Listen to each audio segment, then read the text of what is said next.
Let's resume where we started. As I was saying that there are two angles on each segment of the bone. It's lateral proximal femoral angle and the other one is medial. Here it is lateral and medial as well, same here and same here. So which angle would you like to take as a reference? You can't do that for some calculations you take the medial angle as a reference, and the others you'll take the lateral ones. So the general rule is, whenever there are two angles, whenever you cut a straight line from on one side, 180 degrees is divided into two angles. If it is not 90 degrees, one is a smaller angle and the other one is a larger angle. One is below 90, the other one is above 90. So as a rule, you take the one which is less than 90 degrees as your reference angle. So here, as you can see,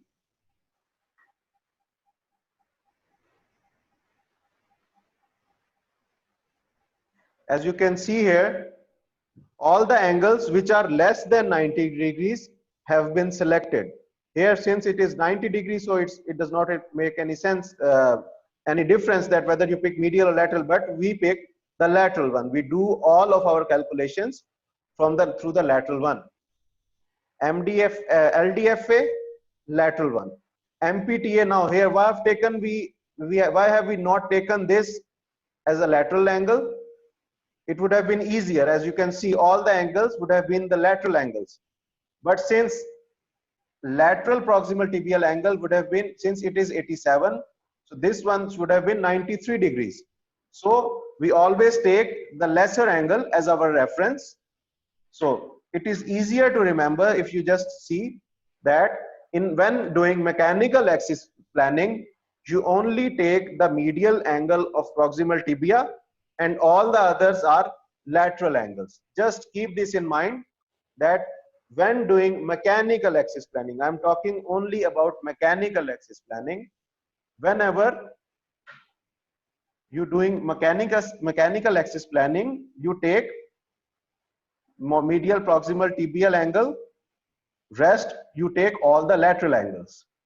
Now coming to the anatomical axis. As I told you, reference lines in the anatomical axis, one, the joint orientation lines, the other one is the mid diaphyseal lines. And when you draw mid diaphyseal line and join them with your joint orientation lines, you get a few reference angles. Same here, it's MPFA, medial proximal femoral angle. A small a will be written here. Anatomical medial proximal femoral angle, lateral distal femoral angle, anatomical. Here, anatomical medial proximal tibial angle, lateral distal tibial angle. As now you can see, first let us focus on the distal part of the femur, since there is a difference in the angles. As you can see, the lateral distal femoral angle, mechanical one was 88 degrees, while lateral distal femoral angle, anatomical one, is 81 degrees. There is a 7 degrees difference in both these angles. And I think by now most of you would have figured this one out, that why is this a difference? Because we discussed earlier that mechanical axis and anatomical axis make an angle of 7 degrees. Since the mechanical axis line is over here and anatomical axis line is over here, so there is a difference of 7 degrees. Mechanical axis line would have passed here and the angle would have increased to 7 degrees. So the anatomical lateral distal femoral angle is 81 degrees.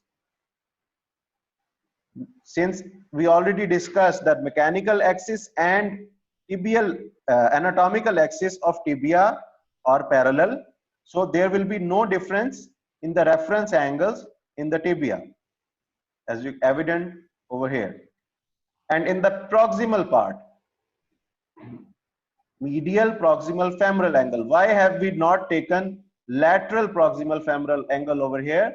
Because as you can see, the reference, the mean value of medial proximal femoral angle is 84 degrees. And if we had taken the lateral one, this angle would have been 96 degrees. So as a rule, we took the lesser angle. So just to remember, mechanical axis, only medial proximal tibial angle is the medial one. All other angles, all three other angles are lateral angles. When we come to the anatomical axis, both the proximal angles are medial angles and both the distal angles are lateral angles. You need to remember this, okay? The other angle is the neck shaft angle. I think I don't need to tell you this. All of you already know this. Now, I'm going to tell you about the malalignment test. I don't think that any one of you needs me to recall it. Everyone knows it by now. Malalignment test. There were 4 questions. First was, is there a deformity? The other one is, in which bone there is deformity? The third was, which part of bone there is deformity? And fourth was the magnitude of deformity. And I told you earlier that is there a deformity was addressed by drawing the mechanical axis of the limb, and the rest 3 questions were addressed by drawing the reference angles of the individual bones. Is there any question so far? No, sir. So we should now proceed to our next session. Yes, sir. Sure. The one part which I left initially, now I tell you that the joint line convergence angle, JLCA. Whenever you see an X-ray of arthritis of tibia, the knee joint arthritis, you see the medial space is decreased as compared to the lateral one. Or in patients with collateral injury, there is also opening up of the joint space on the part where the collateral is deficient. So you get here, for this reason, JLCA is drawn. The both joint orientation lines of the femur and the tibia are drawn, and the angle between these 2 lines is measured. Normally it is parallel, or in maybe 1 or 2 degrees convergence medially. From 0 to 2 degrees is normal, and that 2 degrees convergence is medial convergence. Lateral convergence of even 1 degree is not acceptable. So I think now we should proceed to our next session. I gave you these pages. I hope that you have printed pages with you as well. So I'm gonna try to be very slow so that all of you can keep up with me. And if you have any questions, you can ask, you can raise your hand and I can unmute you as well so that we can have a discussion. If a scanogram is presented to you like this, as we all discussed, the first thing that you'll do is you will measure the centers, you will draw centers of your joints. The next step would be you will draw mechanical axis of the limb. What will it tell you? The first question, it will answer the first question, is there a deformity? And since this line is passing medial to the knee joint, it tells us that there is a varus deformity. There is a varus deformity in the knee joint. And how will we measure it? We will measure it by measuring the mechanical axis deviation. a line from center to the line. Can you all still see the see this window? Yes, Okay. clear to us. Okay, okay.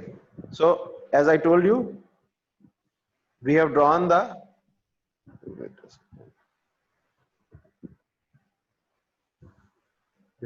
mechanical axis of the limb, and then we measured the mechanical axis deviation in millimeters.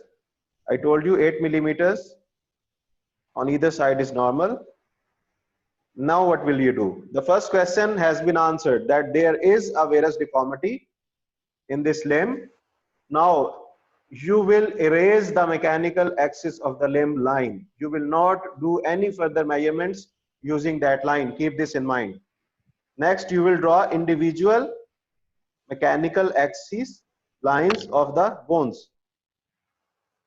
Then you will draw reference joint orientation lines. Here you will measure the upper angle first, then the mechanical lateral distal femoral angle, and if these both angles are normal, you can safely say that the femur has got no deformity. Here in this scenario, as you can all see, the angle is 87 degrees. Lateral distal femoral angle is 87 degrees. So we will jump to the next bone, tibia. We will measure the reference angles of the tibia. The medial proximal tibial angle comes out to be 72 degrees. While we discussed the normal reference angle, mean is 87 degrees. As we all can see here, that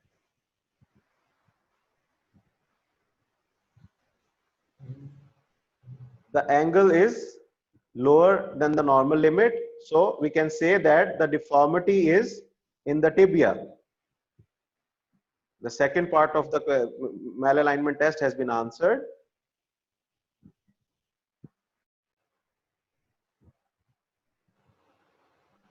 The next part is, how are we going to answer the third part?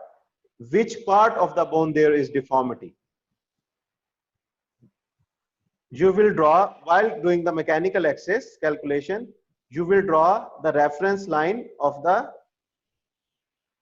mechanical axis of the tibia from the let me I think I should demonstrate it to you rather than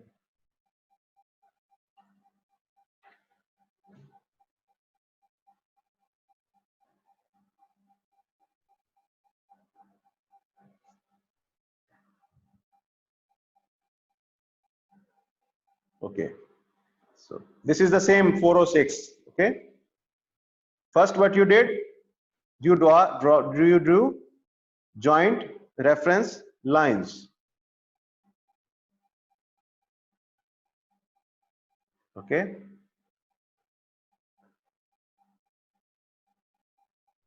there you go.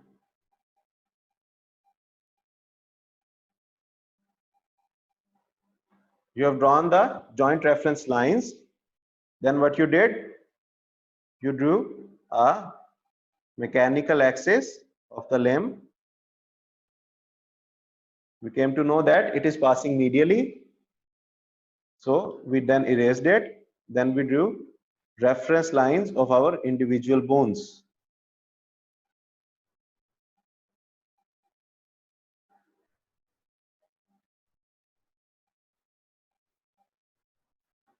Now, as you can see, I'll zoom it up. Focus on the femur.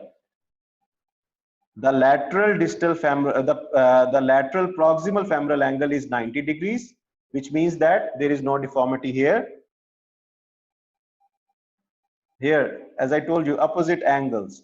This angle is 87 degrees, so this angle must also be 87 degrees. The lateral distal femoral angle here is 87 degrees. So there is no deformity in the femur. Now coming to the tibia. This is the reference angle of the upper tibia.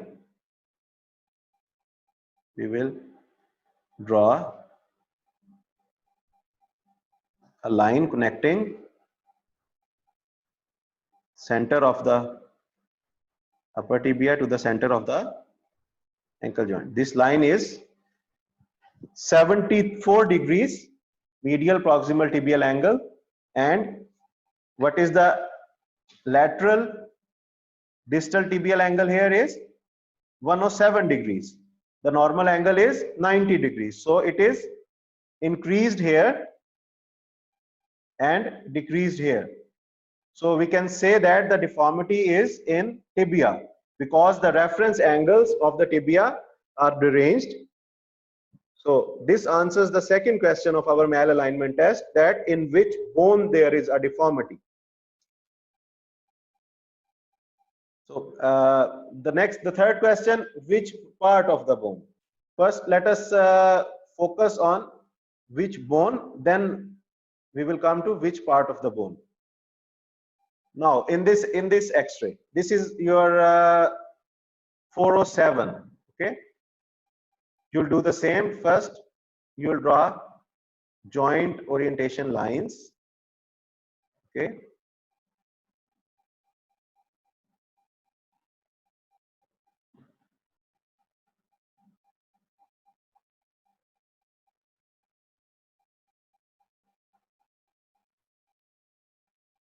We have drawn the joint orientation lines. Then I've drawn mechanical axis of the limb. It tells me that this patient has got a varus deformity. Yes, there is a deformity. Afterwards, I will delete it. The next part is in which bone there is deformity.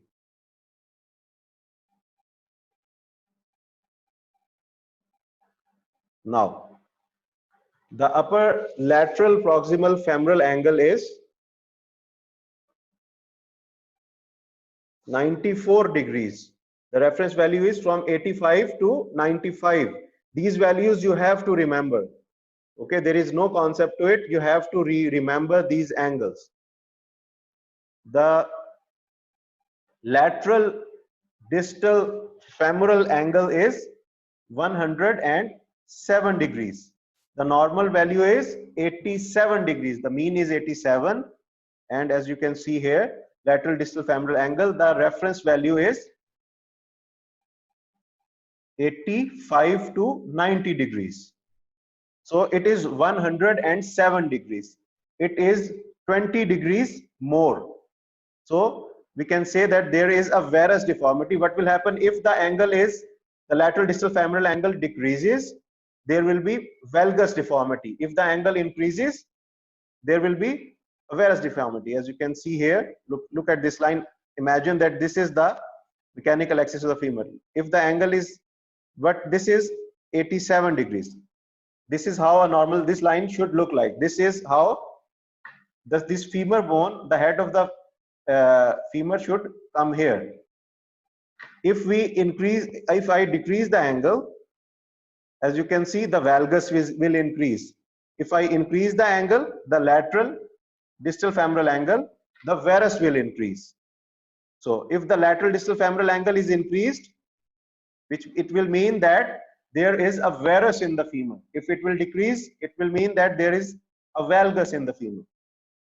So now I've addressed that there is a deformity in the femur,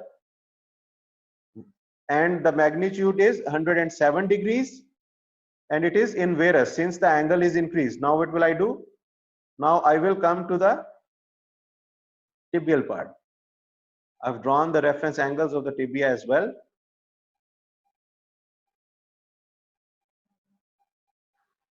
We will draw a line connect joint mechanical axis of the femur, tibia as well. As you can see, the medial proximal tibial angle here is 74 degrees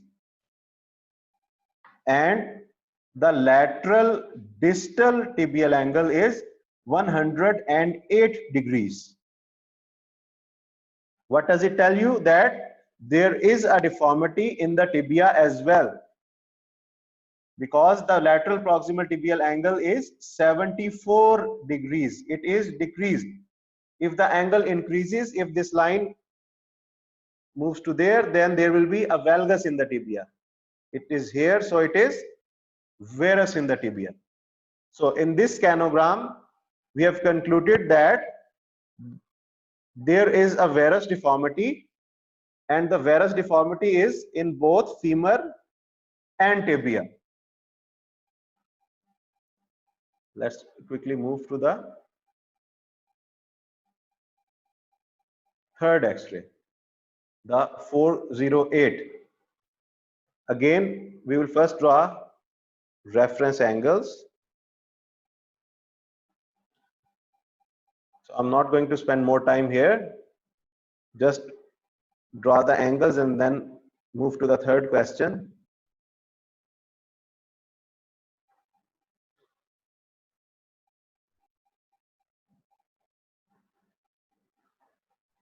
Satar, are there any questions so far?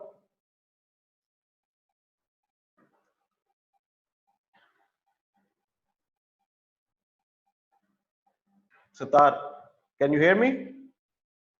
You need to unmute yourself. Yes, yes, of course. You are explaining each and everything comprehensively, so no question. No question. Okay, that's fine.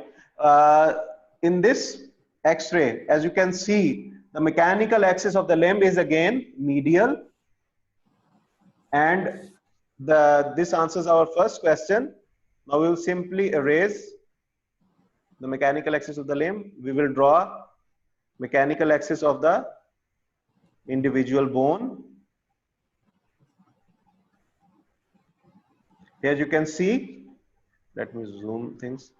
The lateral distal femoral angle here is 86 degrees. I'm repeating it again and again. The rule of opposite angle, the angle which is mentioned here, the angle which is mentioned here, this angle has to be the same. So lateral distal femoral angle is 86 degrees. So it is in the normal range. The upper angle is 92 degrees, again in the normal range. So we can say that there is no deformity in the femur. So what happens when we draw?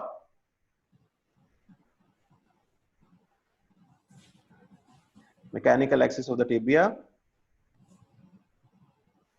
The upper part is the medial proximal tibial angle is 74 degrees and the lateral distal tibial angle is 90 degrees. The lower angle is normal, the upper angle is abnormal. Let me tell you one thing over here. It is a very important thing that it will give you a clue where the deformity is. In the both previous X-rays, when there was a deformity in the tibia, in the mid shaft, both the proximal medial tibial angle and the lateral distal tibial angle, both the angles were disturbed. While in this X-ray, as you can see, the lower angle is normal and the upper angle is abnormal. What does it tell you? It tells you that the deformity is in the joint. This is a very important point. If the deformity is away from the joint, both of the angles will be affected. And the more affected angle will be the one, the closer the deformity is to that angle. If the deformity is in the upper part of the tibia, the proximal angle will be affected more. And the lower angle, the distal angle will be affected to a lesser degree. But if the deformity is intra-articular, it will not affect the far angle. So if I can safely say it without any further calculation that deformity is somewhere in the upper part of the tibia, it will give you a clue. I'm not working on the anatomical axis right now. First, we need to focus on the mechanical axis, and then anatomical axis is easier. What's happening over here? So I'm just since we have only 40 minutes left, I'm just going to jump to the tibial part. You all know first we are going to draw mechanical axis of the limb, and then we all are going to measure the joint orientation lines. Here I'm just going to jump to the tibia part since we are short in time. As you can see over here is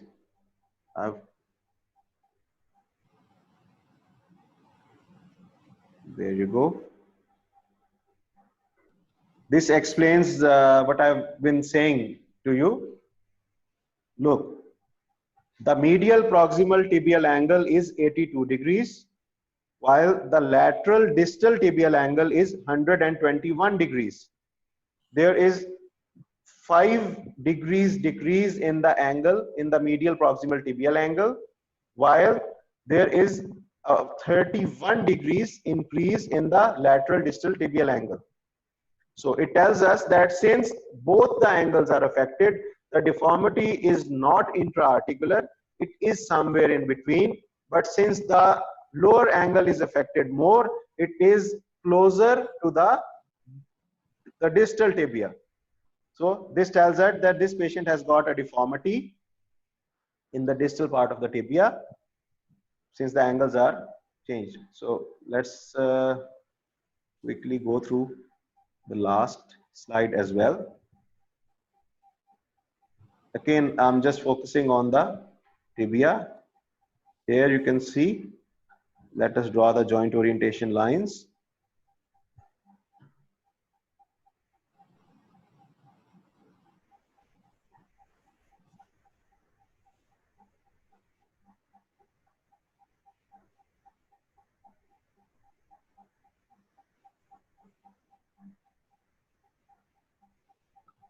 Here, the medial proximal tibial angle is 89 degrees, while the lateral distal tibial angle is 74 degrees. The medial proximal tibial angle is normal here, while the lateral proximal tibial angle is decreased. It is 74 degrees. So just by measuring these two angles, we can say that this patient has got a deformity most probably. So I'm saying the word most probably because we have not addressed the third part of our question, that in which part of the bone there is deformity. Just by looking at the mechanical axis of the bone, we are assuming that the deformity is intra-articular in the distal part of the tibia, it's in the ankle joint. Now I'm going to, I hope that this part is clear by now. If you have got any questions, you can ask. Otherwise, I'll jump to the next part. Okay, I'm moving forward. This is the 406. I'm back to the 406. As you all know, we did the calculation. We found out that the Hafiz Hassan wants to ask a question.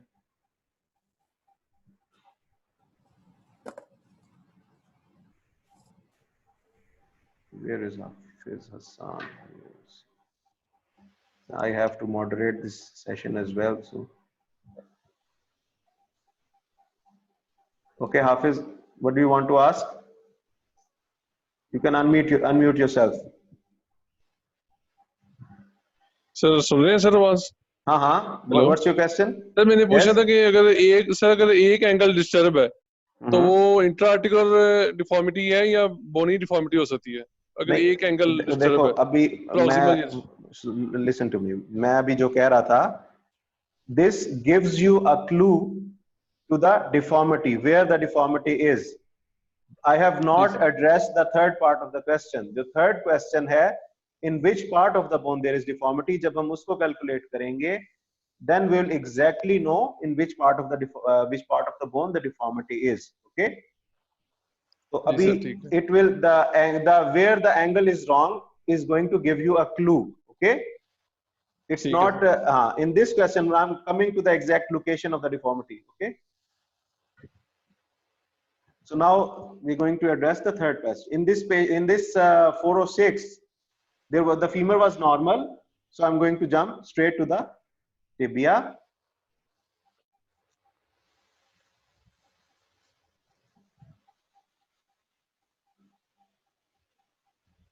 We're going to do a few rehearsal over on the actual x-rays as well, so that there is no confusion. As you can see, we saw that both the proximal and the distal angles were disturbed.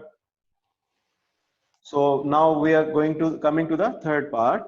In which part of the bone? What are you going to do now? You're going to draw reference angles. Reference angles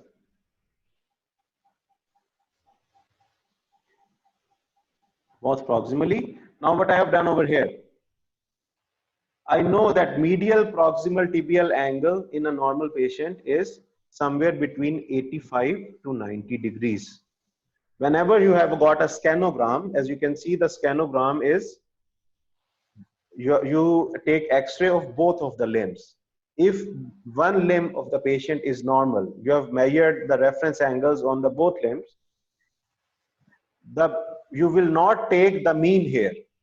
You will take the angle which is on the normal limb. If the patient has got reference angle of 89 degrees, the medial proximal tibial angle is 89 degrees on the normal limb, then 89 degrees is your reference. And if both the bones are deformed or you don't have the normal limb, then you will have to draw the mean angle.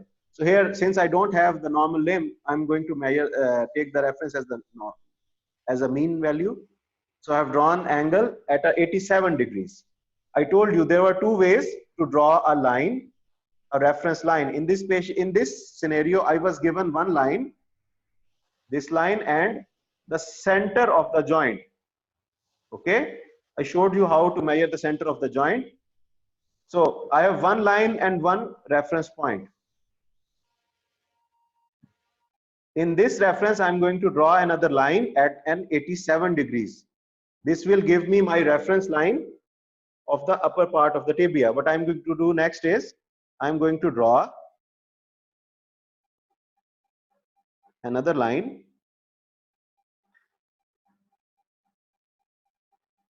from the center of the distal tibia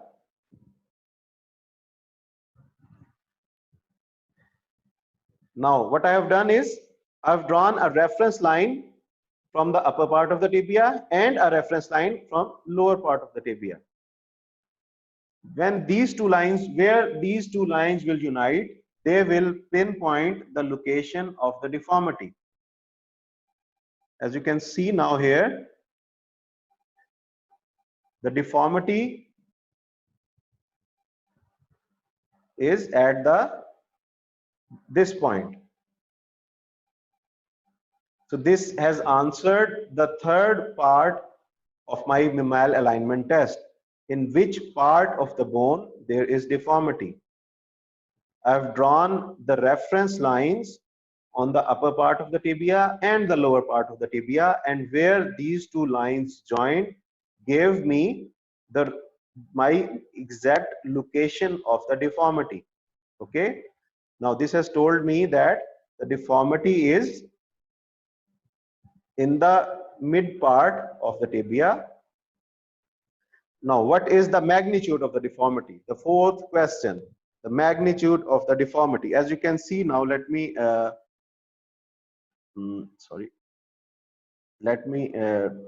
extend this line a bit further. Now, these two lines have intersected each other at an angle.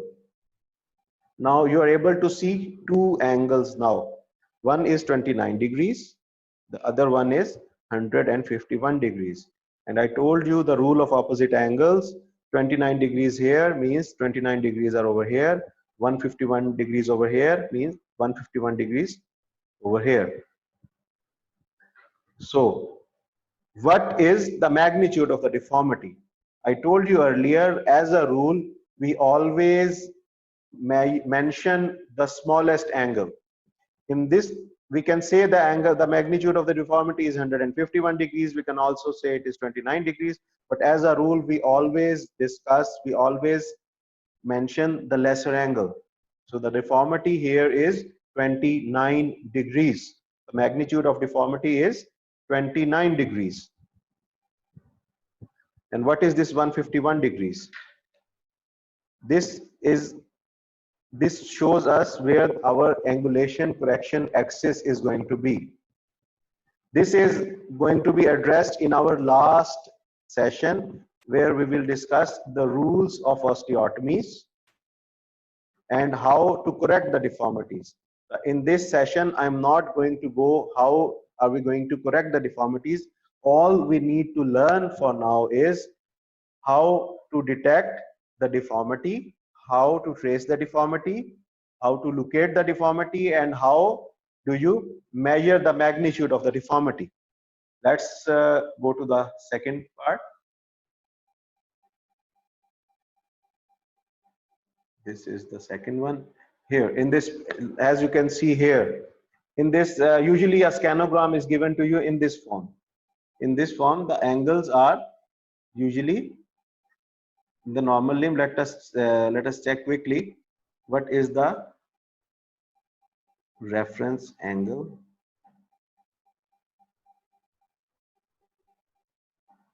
Here, as you can see, the let me zoom it. As you can see here,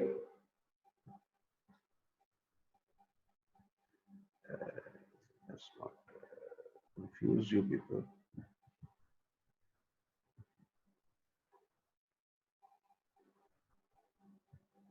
Now, I hope it is visible now.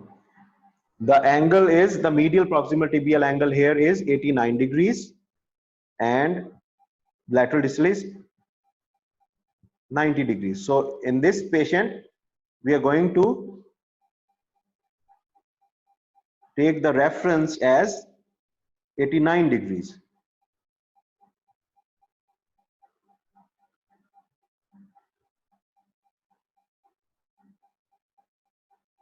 Here I've taken the reference line as 89 degrees, and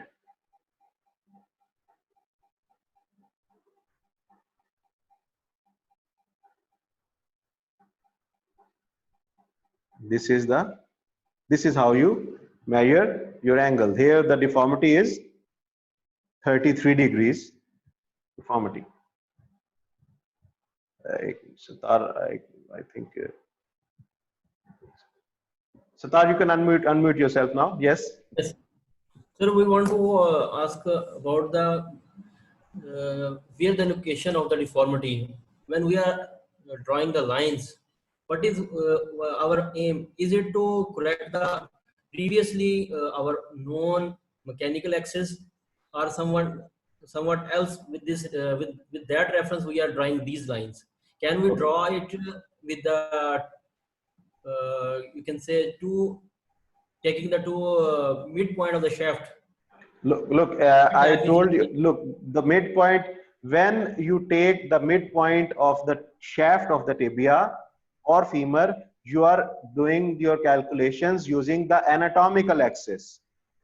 When you take reference points according to the joint and draw your lines, it is the mechanical axis calculation. Anatomical axis calculation, I told you earlier, I will tell you later on because it is very straightforward. First, you need to measure, to know how to measure your deformity, how to correct your deformity using mechanical axis. Because what is the aim of your calculation? What is the aim of all this? You want to restore the mechanical axis of the limb. So you need to know how can you calculate your deformity using the mechanical axis. Since the aim of your deformity correction is to correct the mechanical axis of the whole limb. Okay. Thank you. Okay. So first we are going to focus on mechanical axis. Okay. Keep this in mind. In 5 minutes at the end of the session, I will tell you how to draw a diaphyseal line. It is very simple, but you need to know how to check your deformity using mechanical axis. Let me demonstrate you here. As we know, this is the first X-ray. don't feel free to ask any questions, so that these are very conceptual things. And ideally these sessions are hands-on workshops, since we can't do this, we have to make do with what we have got available with us right now. As you can see, I've measured the deformity. I'm going to demonstrate what is the aim. We have measured the deformity, and now what are we going to do is we are going to correct it. The aim of this whole exercise is to restore the mechanical axis as well as the joint orientation of the limb. Again, don't go into the details of why am I doing an opening wedge, why am I doing a closing wedge over here. The aim of our deformity is to realign the mechanical axis as well as the joint orientation, so that everything is restored. Okay, so now I'm going to again, I think we were here.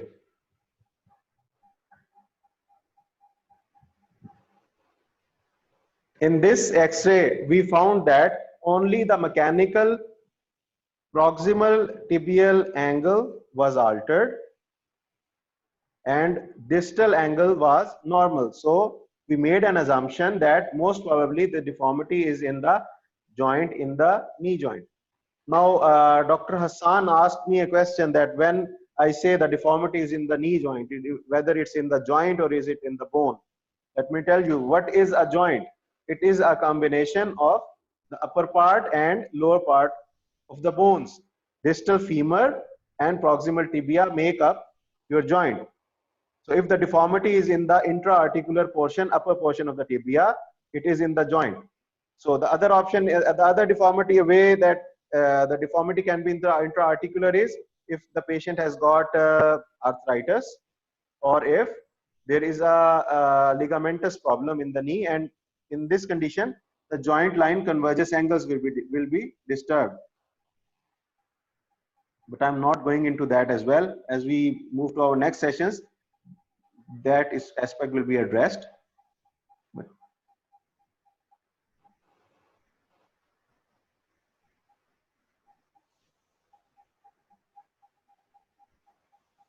as you can see here, the upper angle was disturbed, the lower angle was normal. No, what are we going to do now is we're going to draw the reference lines now. The reference line of the lower part and the upper part. Here I've drawn a reference angle of 88 degrees in the middle part, and now I'm going to draw reference line of lateral distal tibial angle, again of 90 degrees, and see where the deformity is. Now you can see the deformity, location of the deformity. It's very close to the joint line. Anything in between the 1.5 centimeters of the tibia is intra-articular. The deformity is intra-articular. And what is the magnitude of the deformity? 17 degrees. Now what we can say is, we have answered all 4 questions. We can say is that there is a varus deformity in this patient, and the deformity is in tibia.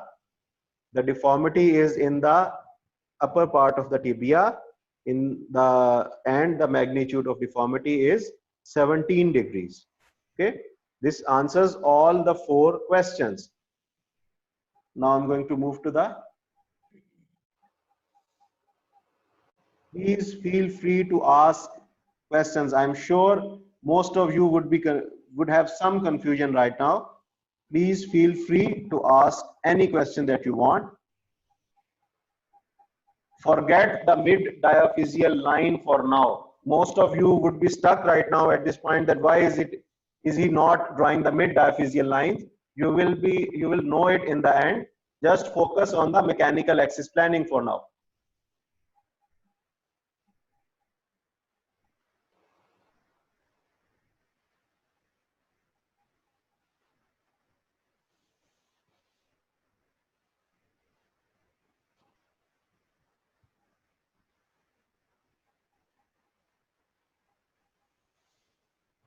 Here you can see in this. I told you earlier that the more distal angle was more disturbed as compared to the upper one. So we had an idea that most probably the deformity is in the distal part. So what are we going to do now is we're going to draw reference lines here. Since we have a normal looking tibia over here, we're gonna measure the reference angle on the normal part, normal bone, and and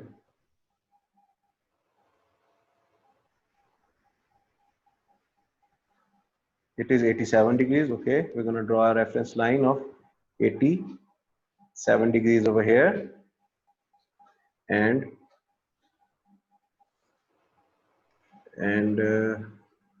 a 90-degree line over here.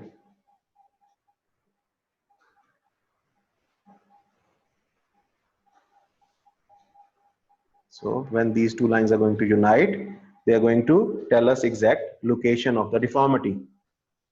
And you can see the deformity here is 38 degrees. The magnitude of the deformity is 38 degrees. Now we can say that this patient has got varus deformity. Deformity is in tibia. Deformity is in the distal portion of the tibia, metaphyseal area of the tibia, and the magnitude of deformity is 38 degrees. We have answered all 4 questions of our malalignment test. Now coming to the last diagram.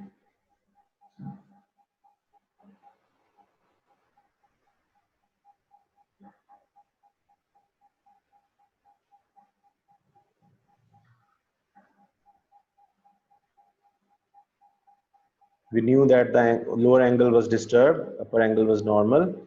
So we're going to simply draw a line at since the other tibia is affected as well. Look, in this patient has got a bilateral deformity, so we can't really take a reference angle.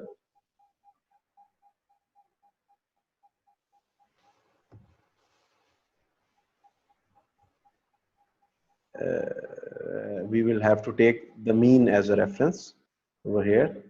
I've drawn the joint orientation line. Okay, now joining these two lines, they tell us that deformity is exactly in the ankle joint, and by ankle joint I mean tibial plafond. Tibial plafond and talus, they make up an ankle joint, so the deformity is in the tibial plafond. When the deformity is in the tibial plafond, it will also mean the deformity is in the ankle joint. And the magnitude of the deformity is 19 degrees. Okay, this answers all the 4 questions. Number 1, deformity is varus deformity, valgus deformity. Number 2, the deformity is in the tibia. Number 3, it's in the distal portion of the tibia. And number 4, the magnitude of the deformity is 19 degrees.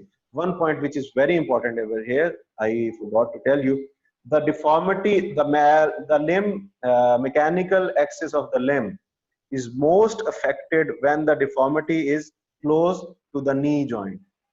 The more further the deformity, the lesser mechanical axis deviation there will be. You have to realize this. This patient has got deformity is in the ankle joint. You can see that his joint orientation is disturbed. Most of the alignment is not disturbed. The joint orientation is disturbed. In this patient, if you draw a mechanical axis of the limb, you will see that it will pass more or less through the center of the knee. The deformity exactly in the ankle joints will not affect the mechanical axis of the limb.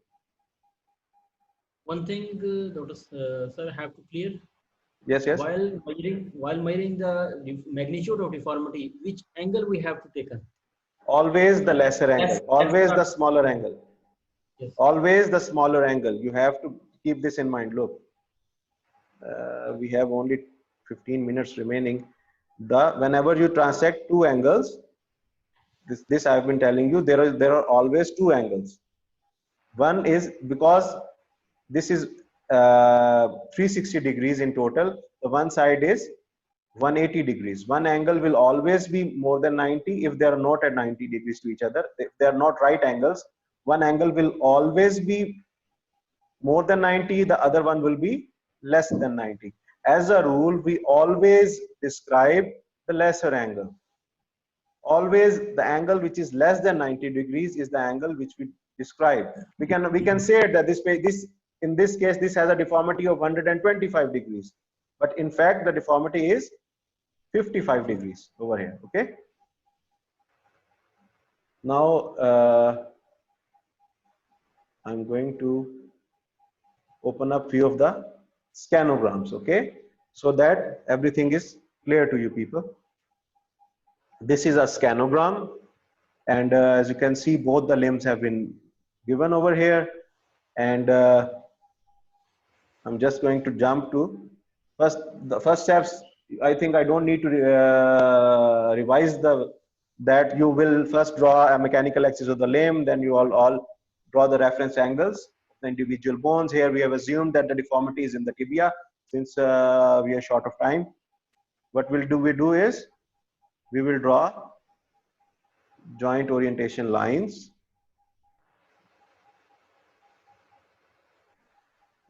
Here I will tell you how to draw anatomical axis as well.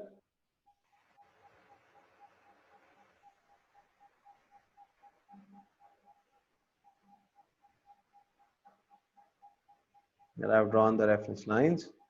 As you can see, lateral distal tibial angle is 88 degrees and the medial proximal tibial angle here is 107 degrees. I told you earlier that if the medial proximal tibial angle increases, there will be valgus, and if it decreases, there will be varus. So here that angle is 107 degrees. I can say that the tibia has got a varus deformity, and since only the upper angle is disturbed, the lower angle is within the normal limit.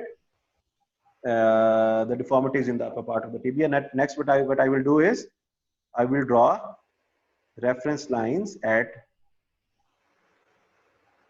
normal angles. Okay, here in the distal part, I will draw an angle which is 90.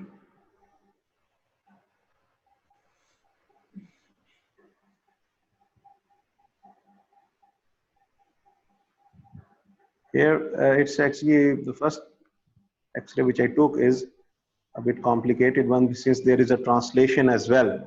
But now as you can see here is the deformity is in the tibia, but it is the obvious angle, the obvious deformity appears to be over here, but the cora is over here. So what happens in this scenario? I will come to this X-ray in the end, so that this part of the this scenario is also addressed, because many of times in the cases of malunited fractures, there is not only an angulation, there is some element of translation as well. So we are going to discuss this translation as well in the end. This is another X-ray. Let's just jump to the tibia. As you can see, there is a valgus deformity in the tibia.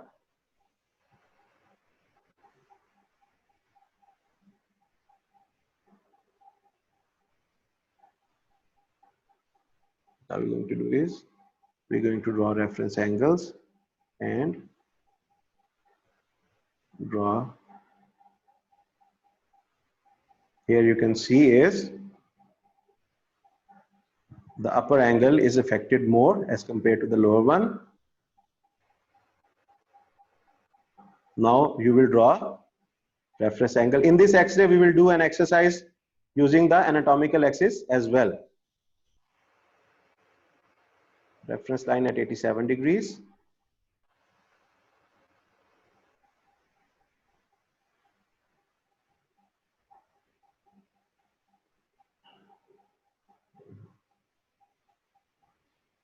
Near the distal, I've drawn a reference line of 90 degrees.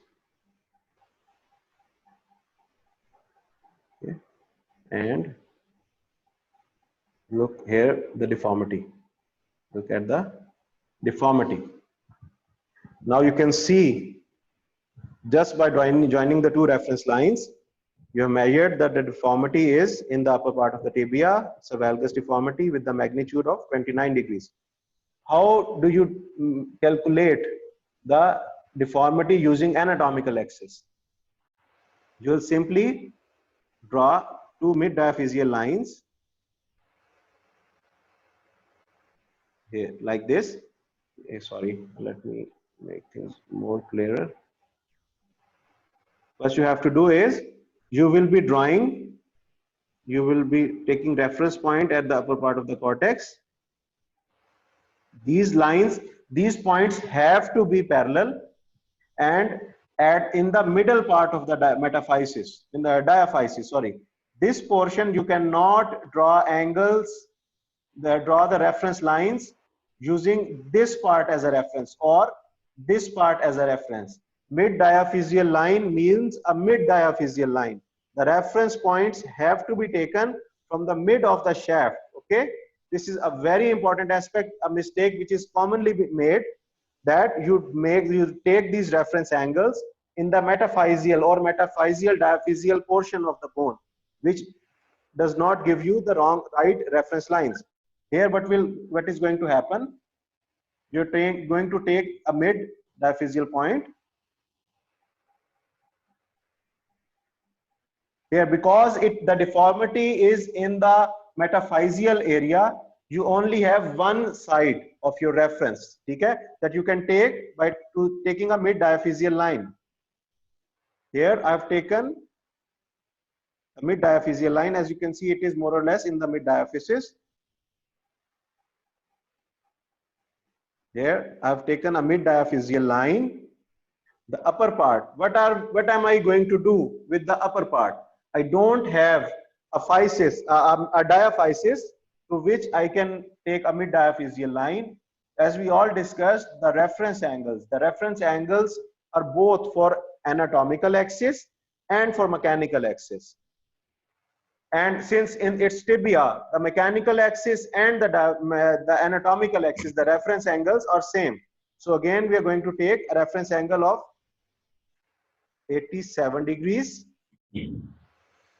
and we are going to extend this mid diaphyseal line, and it is going to give us our location and the magnitude of deformity. So in tibia, you can either take reference angles, mechanical axis as a reference or anatomical axis as a reference. No matter what you take, the deformity should be more or less the same, location should be the same. And the only difference is in mechanical axis, you take reference angles of both the upper tibia and the lower tibia.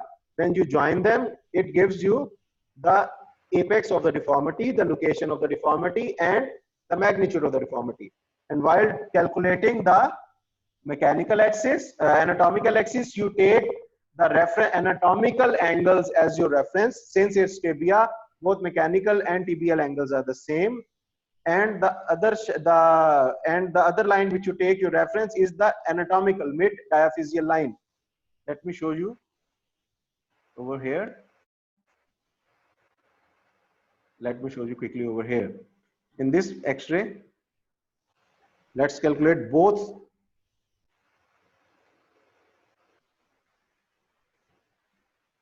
Okay, I've drawn plenty of lines. This is our anatomical reference lines, reference joint orientation lines. I've drawn a mid diaphyseal line at 87 degrees. Upper joint orientation line at mechanical axis line at 87 degrees, and a line of 90 degrees over here. And when these two lines join, they give us a deformity, location of the deformity and magnitude. Now I'm going to move over here.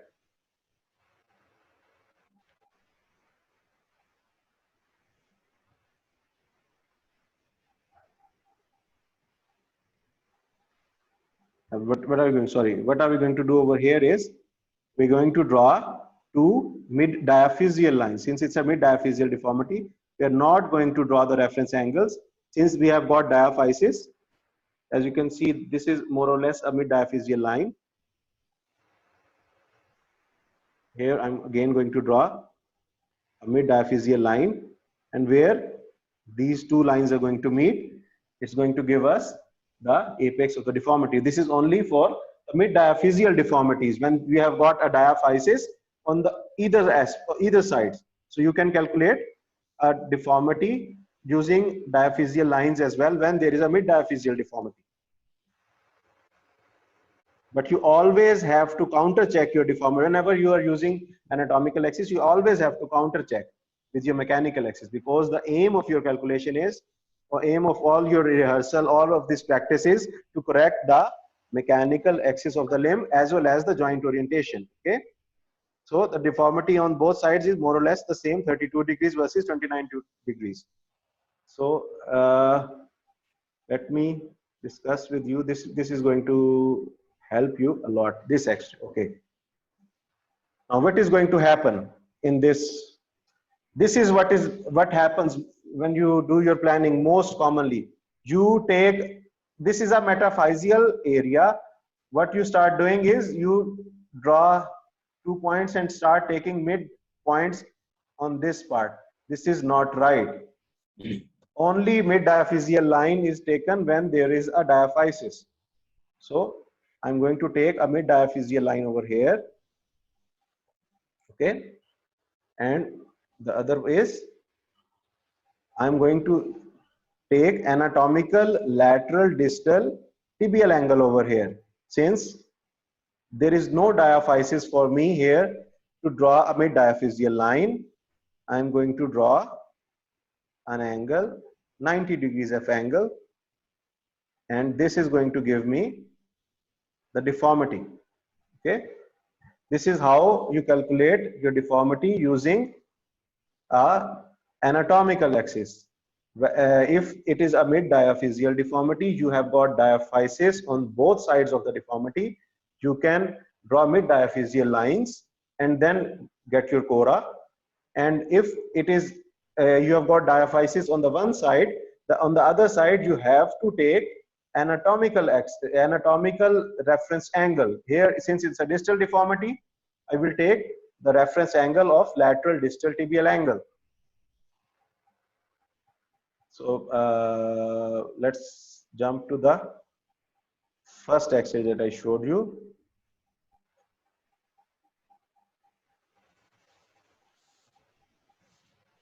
In this patient, you can also measure using your angle, your anatomical axis. You can see I can draw a mid diaphyseal line over here, but since there is no diaphysis on the upper part, I cannot simply make 2 points and take a center and draw a line. This is a metaphysio-diaphyseal area. This is not a diaphyseal area. So what I have to do here is I will have to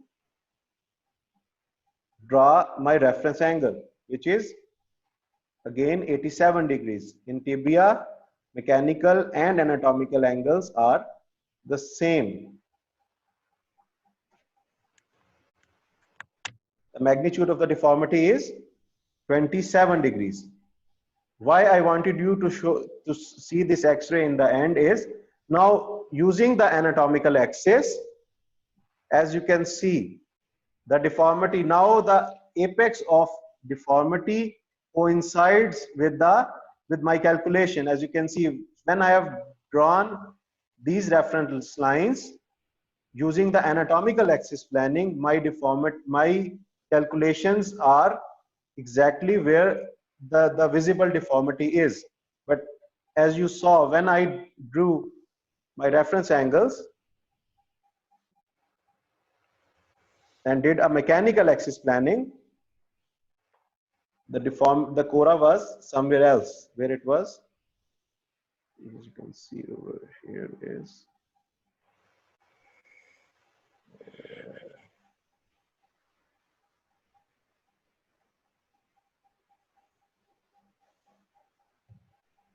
As you see, it is going out of the plane. I don't know what we did last time. It is out of the plane. Why is it happening like this? Anatomical axis planning has given me my calculation, and the deformity, my calculation was spot on where the visible deformity was. But now when I have done a mechanical axis planning, it is coming like this. What is happening over here is, when the mechanical axis is not coinciding with the visible deformity, there has to be another deformity. It is not a case of a uniapical deformity. There is an other deformity in this femur as well. Okay, so we will address the multi-apical deformities in our fourth session. So don't get confused with this last scenario. This was just to tell you that you have to confirm all your plannings with your mechanical axis plannings, because just drawing a mid diaphyseal line is very simple. Just draw a mid diaphyseal line and get the deformity. But if I had not done a mechanical axis planning in this X-ray, I would have just drawn a mid diaphyseal line over here, a reference line, and I would have corrected this deformity. But what would have happened? I would have ignored the second deformity. So I would not have corrected the deformity of this patient. I hope this has this tells you why it is so important to do your planning using the mechanical axis references as well. Okay, if there are any more questions, you can ask by putting asking on our WhatsApp group, and I will try my best to answer those questions as well. Next session would be on Monday, same time, 4 p.m., and it will be on uniapical frontal plane deformities in the femur.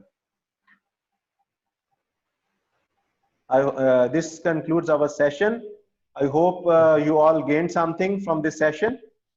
And are there a few questions? No, sir. Thank you very much, sir. Very informative. Okay. Thank you so much. Take care, and Allah Hafiz. Yeah.